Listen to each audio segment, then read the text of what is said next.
నమస్తే, welcome to our channel. నేను మీ వెంకటేష్. అయితే నిన్న పెద్దపల్లి జిల్లాకు సంబంధించి పార్టీ కార్యాలయం, జిల్లా అధ్యక్షుడు, నూతన జిల్లా అధ్యక్షుడు ఆధ్వర్యంలో పార్టీ కార్యాలయం ఓపెనింగ్ జరిగింది. ఒకసారి దానికి సంబంధించిన విషయాలు మాట్లాడుకునే ప్రయత్నం చేద్దాం. తెలంగాణ రాష్ట్రంలో తెలంగాణ రాజ్యాధికార పార్టీని బీసీల హక్కుల గురించి, బీసీ రాజ్యాధికారం కోసం పార్టీ నిర్మించిన తర్వాత, తీన్మార్ మల్లన్న నిర్మించిన తర్వాత శరవేగంగా గ్రామ స్థాయిలో కూడా తీసుకువెళ్తుంది తెలంగాణ రాజ్యాధికార పార్టీ. దానికి సంబంధించిన విషయాలు మాట్లాడుకునే ప్రయత్నం చేద్దాం. అంటే మార్పులు చేర్పులు, రాష్ట్ర జిల్లా కమిటీలో ఉన్న వాళ్ళను స్టేట్ కమిటీలోకి తీసుకోవడం, స్టేట్ కమిటీలో కీలక బాధ్యతలు ఇవ్వడం, ఇలాంటివి జరుగుతూ ఉన్నాయి. జిల్లా అధ్యక్షుల మార్పులు, శతవిధాలుగా అంటే సోషల్ మీడియా ఉన్న వాళ్ళను, ఇంకా యాక్టివ్ ఉన్న వాళ్ళను సోషల్ మీడియా తీసుకోవడం, లేకపోతే యూత్ వింగ్లో యాక్టివ్ ఉన్న వాళ్ళను అందులోకి తీసుకోవడం, ఆ పార్టీలోకి తీసుకోవడం, ఇలాంటి కార్యక్రమాలు జరుగుతూ ఉన్నాయి. ఒకసారి చూసే ప్రయత్నం చేద్దాం. టీఆర్పీతోనే సామాజిక న్యాయం, ఎవరికెంతో వారికంతా అనేది టీఆర్పీ విధానం. మైనార్టీలకు నిజమైన రాజకీయ సోషల్ జస్టిస్ తెలంగాణ రాజ్యాధికార పార్టీతోనే సాధ్యం. పార్టీ నేతలు టీఆర్పీ సంస్థాగత బలోపేతంపై దృష్టి పెట్టాలి. టీఆర్పీ రాష్ట్ర వర్కింగ్ ప్రెసిడెంట్ మాదం రజనీ కుమార్ యాదవ్. పెద్దపల్లిలో ఘనంగా టీఆర్పీ జిల్లా పార్టీ కార్యాలయం ప్రారంభం. పార్టీ ఆఫీస్ ఓపెనింగ్ సందర్భంగా వివిధ పార్టీ నేతలు వచ్చారట. తెలంగాణ రాజ్యాధికార పార్టీలో చేరిక. పార్టీ ఆఫీస్ ఓపెన్ సందర్భంగా వివిధ పార్టీ నేతలు తెలంగాణ రాజ్యాధికార పార్టీలో చేరిక. అంటే వివిధ పార్టీలకు సంబంధించిన వాళ్ళు తెలంగాణ రాజ్యాధికార పార్టీ ఎంచుకున్నారు. తెలంగాణ రాజ్యాధికార పార్టీ కండువా కప్పుకున్నారు. తెలంగాణ రాజ్యాధికార పార్టీలో చేరిరు. మనం ఆ జిల్లా అధ్యక్షుడితో కూడా మాట్లాడే ప్రయత్నం చేద్దాం. జిల్లా అధ్యక్షుడితోనే మాదం రజనీ కుమార్ అన్న, state working president Peddapalli Rajanna. ఈ పర్సన్ మరి మనకంత ఐడియా లేదు, కానీ ఆ స్టేట్ కార్యదర్శి అఖిల్ పాషా. అయితే దానికి సంబంధించిన విషయాలు మాట్లాడుకునే ప్రయత్నం చేద్దాం. తెలంగాణ రాజ్యాధికార పార్టీతోనే సామాజిక న్యాయం సాధ్యమని, ఎవరికెంతో వారికంతా నినాదాన్ని టీఆర్పీ విధానమని, నినాదమే వారికంతా అనేది టీఆర్పీ విధానమని ఆ పార్టీ రాష్ట్ర వర్కింగ్ ప్రెసిడెంట్ మాదం రజనీ కుమార్ అన్నారు. పెద్దపల్లిలో శుక్రవారం టీఆర్పీ జిల్లా కార్యాలయంలో రజనీ కుమార్ ప్రారంభించారు. ఈ సందర్భంగా ఆయన మాట్లాడుతూ బీసీలపై జరుగుతున్న అన్యాయాలను, అవకతవకలను చూసి తట్టుకోలేకనే ఎమ్మెల్సీ తీన్మార్ మల్లన్న నాయకత్వంలో తెలంగాణ రాజ్యాధికార పార్టీని స్థాపించినట్లు వివరించారు. ఈ పార్టీ సంపన్న బీసీ, ఎస్సీ, ఎస్టీ, మైనార్టీ వర్గాల స్వలాభంబన సంక్షేమం, రాజ్యాధికార సాధన కోసమే ఏర్పడిందన్నారు. మైనార్టీలకు నిజమైన రాజకీయ సామాజిక న్యాయం టీఆర్పీతోనే సాధ్యమైందన్నారు. మైనార్టీల జనాభా దామాషా ప్రకారం బడ్జెట్ వారికి దక్కాల్సిన వాటా ఇవ్వాల్సిందేనని అన్నారు. పెద్దపల్లి జిల్లాలో తెలంగాణ రాజ్యాధికార పార్టీ మరింత బలోపేతం చేసేందుకు పార్టీ నాయకులు, నేతలు, శ్రేణులు శక్తి వంచన లేకుండా కృషి చేయాలని పిలుపునిచ్చారు. పార్టీ సంస్థాగత స్ట్రాంగ్ చేసేందుకు, అంటే బలంగా చేసేందుకు జిల్లా అధ్యక్షుడు మెరుగు చందర్ యాదవ్ను పార్టీ కార్యకర్తలు సమష్టిగా కలుపుకు వెళ్లాలని ఆదేశించారు. మరోవైపు పార్టీ జిల్లా కార్యాలయం సందర్భంగా పెద్దపల్లి జిల్లా నుంచి వివిధ పార్టీలకు చెందిన పలువురు నాయకులు శుక్రవారం మాదం రజనీ గారి సమక్షంలో పార్టీ తీర్థం పుచ్చుకున్నారు. వారందరికీ మాదం రజనీ కుమార్ టీఆర్పీ కండువా కప్పి పార్టీలోకి ఆహ్వానించారు. తెలంగాణ రాజ్యాధికార పార్టీకి బలోపేతానికి రాజీలేని పోరాటాలు చేయాలని, ప్రజా ఉద్యమాలపై ప్రత్యేక దృష్టి పెట్టాలన్నారు. గ్రామ స్థాయి నుంచి మండలం, జిల్లా వరకు తెలంగాణ రాజ్యాధికార పార్టీ సంస్థాగత నిర్మాణాలు చేపట్టాలి. పార్టీ నాయకులు, కార్యకర్తలు క్షేత్రస్థాయిలో ఎవరికి ఎలాంటి ఇబ్బందులు వచ్చినా రాష్ట్ర నాయకత్వం పూర్తి స్థాయిలో అండగా ఉంటుందని హామీ ఇచ్చారు. ఈ కార్యక్రమంలో పార్టీ రాష్ట్ర secretary Akhil Pasha, social media south Telangana convener, TRP జిల్లా నాయకులు, కార్యకర్తలు, అభిమానులు పాల్గొన్నారు. పెద్ద సంఖ్యలో పాల్గొన్నారని ఒక వార్తనైతే వస్తున్నాం. అయితే దీనికి సంబంధించి మనం మాట్లాడే ప్రయత్నం చేద్దాం. చందర్ అన్నతో మాట్లాడే ప్రయత్నం చేద్దాం. అసలు ఎట్లా జరుగుతుంది పెద్దపల్లికి సంబంధించి.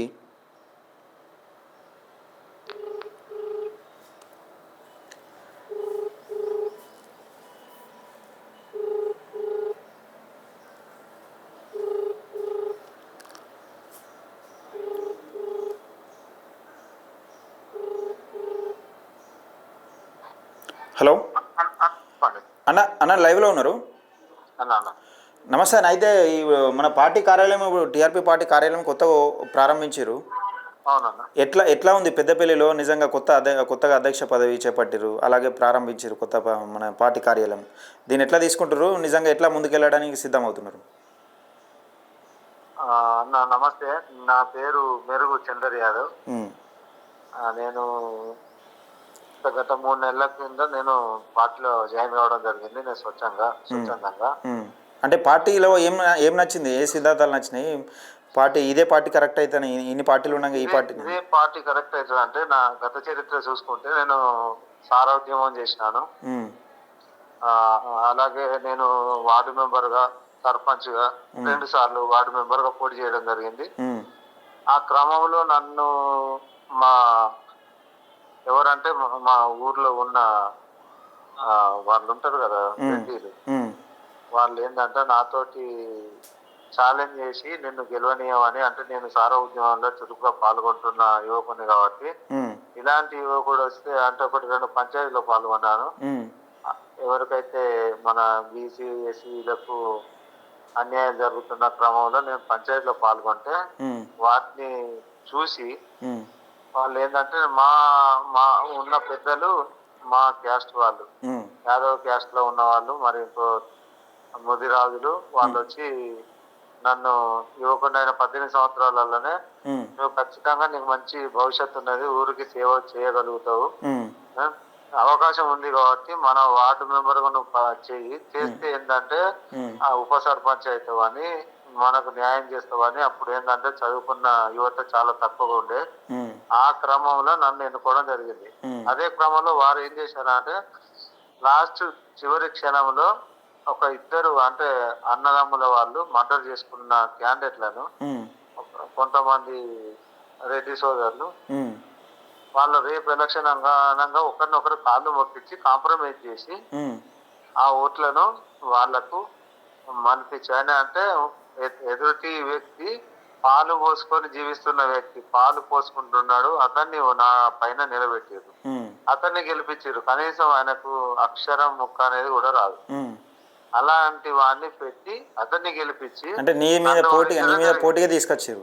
పోటీగా తీసుకొచ్చి అతన్ని గెలిపించి నన్ను ఓడిపించడం జరిగింది.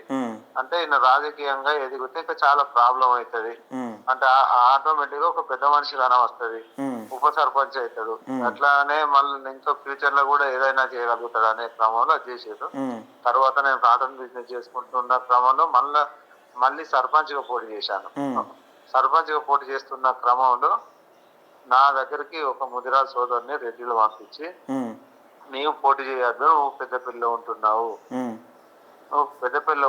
పెద్దపల్లిలో ఉన్న వానికి ఇక్కడ ఎట్లా ఉంటది అని అంటే, అది నేను చూసుకుంటాను ప్రజలను, నేను ఎలా ముందుకెళ్తాను, మీకు ఏం చేస్తాను, ఎలాంటి సేవలు చేస్తాను అని నేను చెప్పుకుంటాను, కానీ మీరు ఇలా నన్ను కాంప్రమైజ్ కావాలని వద్దని చెప్పాను.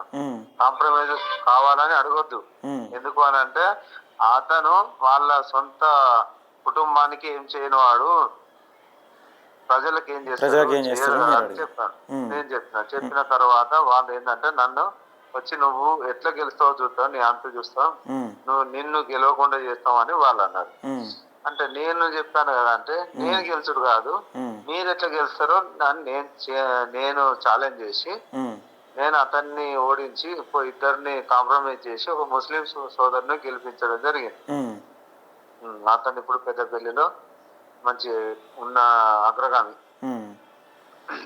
రైట్. అంటే ఈ జిల్లా టీఆర్పీలో జిల్లా అధ్యక్ష పదవి రావడానికి మీరు ఎట్లా చూస్తున్నారు? అదే అప్పటి నుండి నాకు ఒక మంచి ప్లాట్ఫామ్ కోసం వెతుకున్న క్రమంలో ఎవరు ఇవ్వరు, ఎక్కడ అవకాశం లేదు. అంటే గత 5 years క్రితం, 5 సంవత్సరాల క్రితం గాలి వినోద్ కుమార్ అధ్యక్షతన ఒక పార్టీ ఏర్పడే అది జరిగింది హైదరాబాద్ లో, ట్రైనింగ్ సెషన్స్ జరిగినాయి. దాంట్లోనే మేము కోర్ కమిటీగా 15 మందిని అట్లా మీటింగులు పెట్టి ఒక పార్టీ పెట్టాలని అనుకుంటే అదంతా చిన్న భిన్నం అయిపోయింది. చిన్న భిన్నం అయిన క్రమంలో ఈడ శేషగిరిరావు గౌడ్ అలాగే పార్టీ పెట్టిండు, ఆధార్ పార్టీ అని, రోటి చూడండి, దాంట్లో నేను కీలక వ్యక్తిని.